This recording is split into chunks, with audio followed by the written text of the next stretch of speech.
How would you look at Jacksonville's defense? Who makes that defense go for them? All of them, a combination of all of them. You know, they had some low records for a while, and they've done well with their draft picks. You know, across the D-line to their linebackers are probably as fast as anyone in the league. Their D-line, they got Pro Bowls across it, and some Pro Bowlers as backups too. They had one of the top corners in free agency last year. They had one of the top corners in the draft 2 years ago, and they got two good safeties. What do you look forward to as a play caller, the challenge of going against a defense that's playing as well? I look forward to it a lot, you know, for our whole team. You know, I do believe that they have as much qualities as anyone that it takes to win a Super Bowl. You know, a top defense, a very good running game, a good offense, good special team. So when you see a team like that on tape that you believe has that ability, it's a good thing. It's a good challenge for your team to go against it and see where you're at. Watching the tape earlier this week, does that confirm what you said on Monday, that they're going to have a different approach in Tennessee and maybe not blitz as much? And how much different is that challenge for you guys? It's a lot more different because there's not as many holes in the defense. Every time you blitz, it leaves holes somewhere. When you don't blitz, sometimes you got to wait on those holes to get open longer. And anytime you're number one in the league in sacks and hitting the quarterback, but I think they're like 29th in pressuring more than four people, it shows that you can get to the quarterback with four. And that allows you to play much more sound, aggressive coverage. Has Campbell's role change from, you know, Arizona to what he's doing now? Just playing on the outside more. You know, I know he goes on the inside, more nickel and moves around, but, you know, just playing him over at Arizona, he was always an inside player, and now to have him over the tight end a lot, you know, wasn't totally what I was expecting, and then you turn on the tape and you see why. You know, he's been a very good player there, and they can move him around and put him wherever they need be in nickel. Overall, what positive changes is the team going through right now?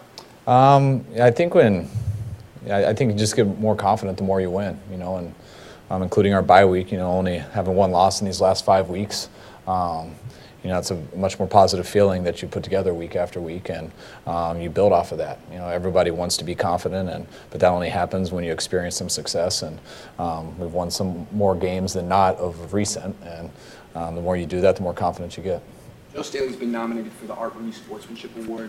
What stands out to you about him as a pro, and why is he a good candidate for this award? Joe just comes to work every day and does his job. You know, you know, whether he's in a good mood or bad mood, I know what we're going to get from Joe. Like he goes out there, practices hard. You know, we try to take care of him on Wednesdays and not have him do too much because of his age and what he's done. But whenever he's going, whether it's to walk through or practice, there's only one speed for him. And Joe perfects his craft. I'm sure he does a lot around the community too, which would help him. But I know as far as me, he's a pro in every aspect because you know what you're going to get from an effort standpoint every day. Are his bad moods less frequent these days? Yeah, in the last few weeks, I'd say so. Yeah, a little less grouchy.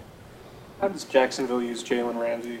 And you mentioned him as a corner. Is he only on one side, or do they match him up? No, yeah, they'll be in different spots. You know, they're not always in the same spots, but besides that, it's very similar to, you know, the coverages we play. You know, they play a lot of 3 deep where, you know, they're responsible for the go route and to stay on top of everything, but he's a very physical corner and big corner, and he likes to jam and he can get after you that way, and he's a very good tackler. So he competes, has very good ball skills, and you can see why he was a top pick and why he's had the success he's had so far, and he's a guy with his mentality and his skill set. He's going to only get better each year. Well, Bouye was a free agent who also having a good year. What kind of impact has he made? Was he someone that you guys were interested in? Yeah, we looked in everybody in his free agents. So, you know, I definitely know how good he was from last year just studying him. And he's very athletic guy. He's very clean feet. He's hard to beat. He stays on top very well and does not give up many big plays. Mic'd up for this last game, and you know, a couple of times you see him giving instructions, advice to Trent Taylor, some other receivers on what to do in certain situations.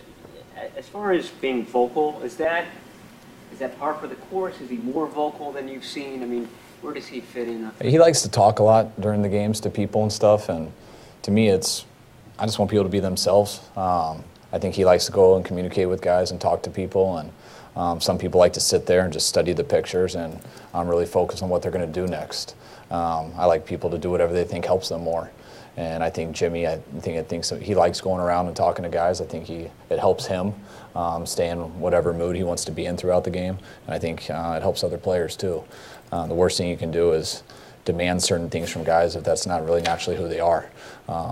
If a guy doesn't like to do that and you sit there and say, hey, I want you to go talk to people, and then it becomes awkward. Players realize that fast and they don't respect it. It's very natural for Jimmy, and I think that's why they listen to him and respect what he has to say. Does he carry himself like a 4-year vet, or are there ways that his inexperience shows itself?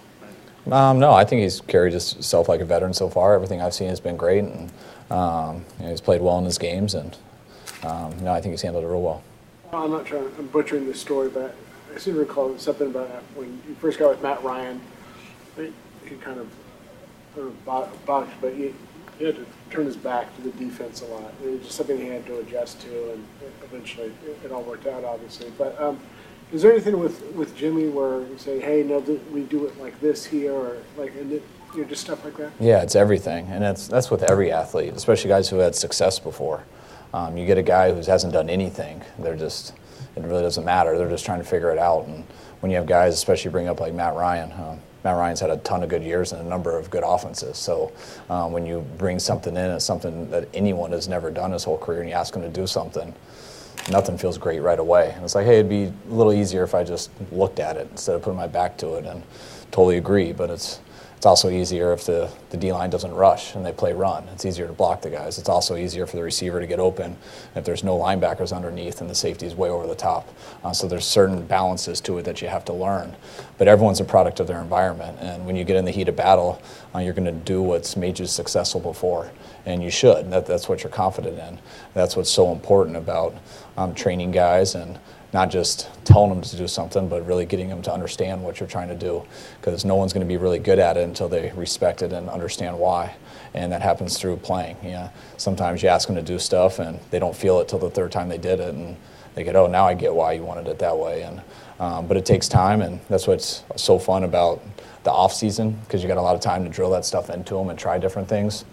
And that's what's also good about going through a year with someone, all right, or in Jimmy's case, these 5 games that we're going to go through. So when we do go back and watch it when he gets in here in phase 1 in April, whenever that is, that's the stuff you can talk about and know what you got to work on as soon as OTAs start.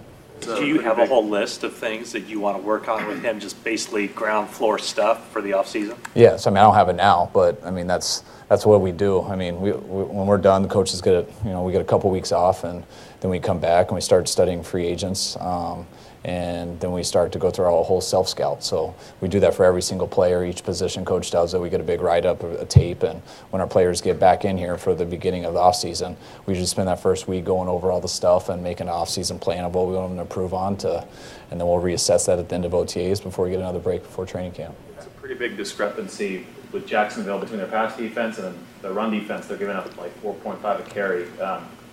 Is there anything you see on film that explains that? It's tough to say exactly why. They're talented all over. That's no one's getting many big plays on them in the pass game, and so I think it's tough to run the ball all the way down the field. But when you can't get a big play in the pass game, I think people are more trying to do that, and they've been so good on third down and stuff that being bad in the run game not being bad, but not being as good as in the pass game, it really hasn't hurt them that much, because they get off the field on third down or they get a turnover. Giving up some yards per carry is something defenses never want to do.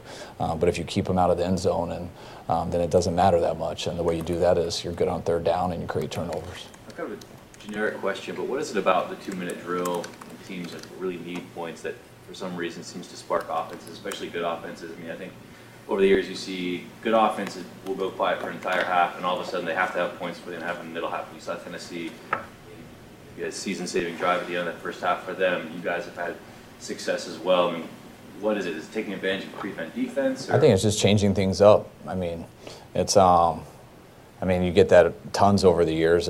You're struggling on offense or struggling on defense, and quickly you go into the 2-minute and you do well, and then everyone in the world is, why didn't you do that the whole game? And then come out and try 2-minute the whole game, and you'll probably see why.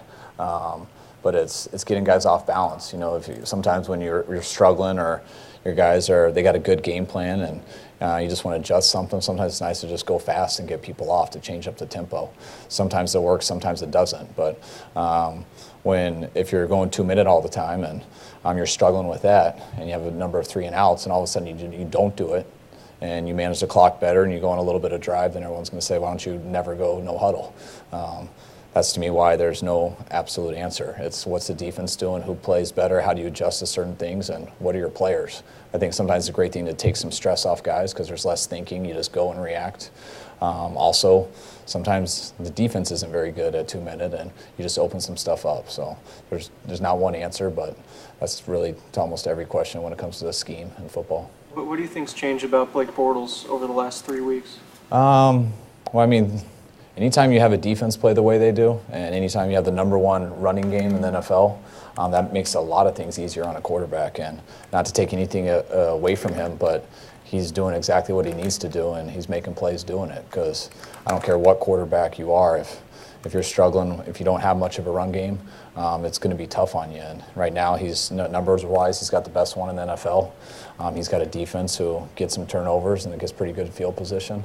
And he's done a real good job not turning over, especially lately, and making some plays with his arm and his legs. After the Titans game, we asked you why the run game struggled. You mentioned all the run blitzes you faced.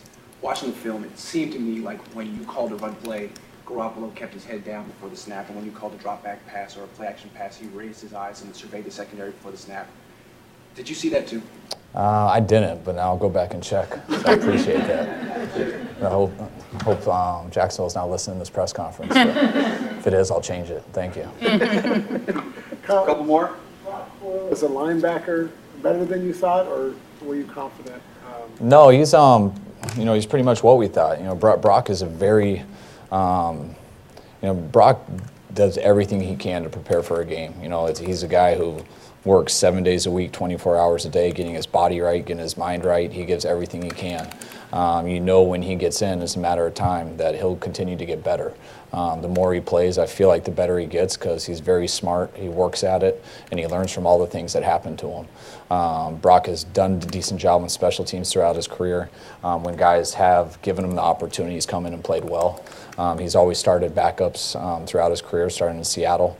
He's been behind some good guys, but once he got his opportunity here, it didn't start off perfect, but he was solid, and each week he's gotten better, and I think he's been playing his best ball these last few weeks, and he's really been helping people around him.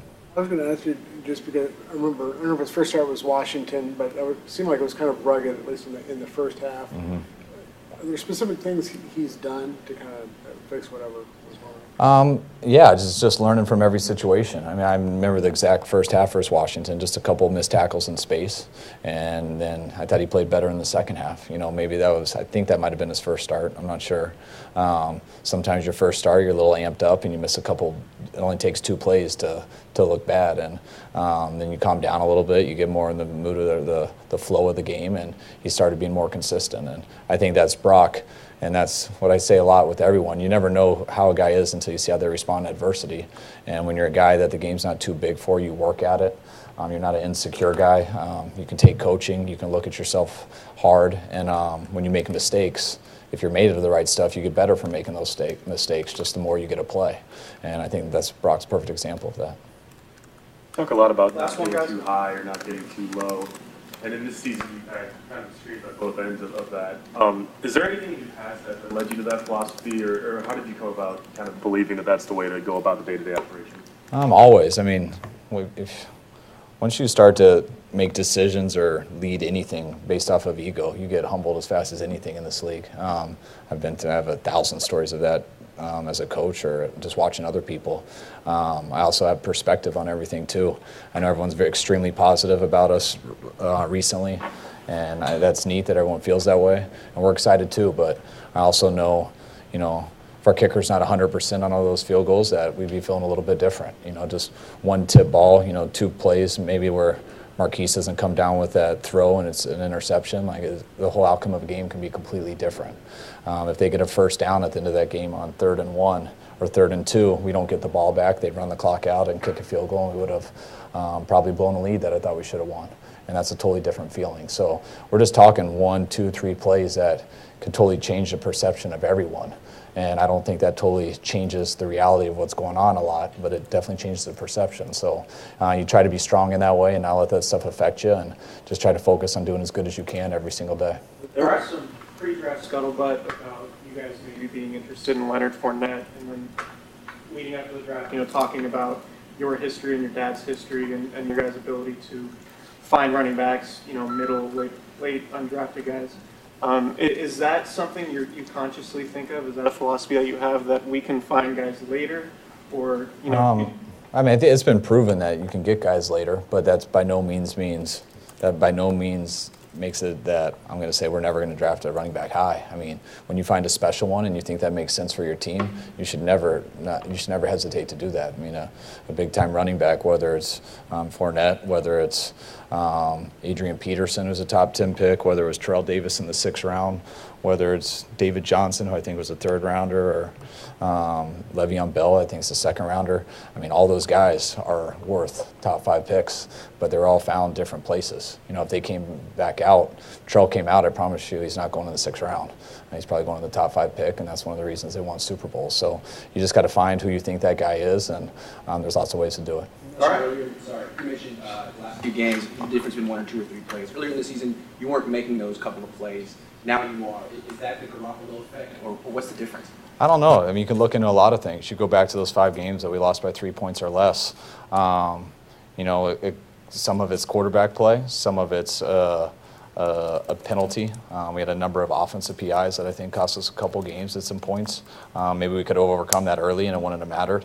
There's too many things that go into it. And maybe the Garoppolo effect, ask Robbie if that's why he's been so good on kicks. I don't know. No one knows, but there's so many things that go into it. That's why I don't get too high or too low, and that's why I don't go 100% off analytics. There's a lot of variables to everything, and no one totally knows. You just keep trying to do it, and over time you find out what works.